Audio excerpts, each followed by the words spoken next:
when a guy goes through a separation or some sort of, divorce or breakup, initially is going to set you back, right? You're going to feel like a piece of your, soul was just ripped from right up under you, right? It's important to, for guys to not substitute the pain for vices. I used to be in a situation where I was divorced, which led me to being homeless. And part of me being homeless was, I substituted the pain instead of channeling it into building up my physique to where it's at now. I ended up using that for more so, smoking, drinking, right? Just things that weren't allowing me to be productive like how I am today. And so I'm trying to get you guys to channel that energy into something that's more positive, such as meditation, right? If you believe in a higher power, right? Just putting your faith in that being.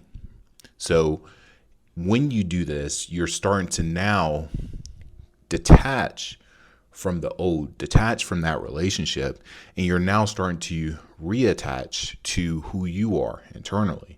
And that's what's going to allow you to, discover your purpose. A lot of guys ask me, especially in my one-on-one coaching, how did you come up with finding your purpose? And that all came from me being in that pit and being sick and tired of being sick and tired, guys. I got tired of, not seeing a change. I got tired of not being able to, or when a relationship ended, not loving myself fully for who I wanted to love myself for. And so I had to realize that in order for me to see the change and become him, like I always preach to you guys, I had to sit in the pain, isolate myself, and understand every single emotion, every single why and what behind my situation at hand. And that's what allowed me to then channel that pain and energy into the gym, which once I started to see the results, it was almost like the compound effect, right?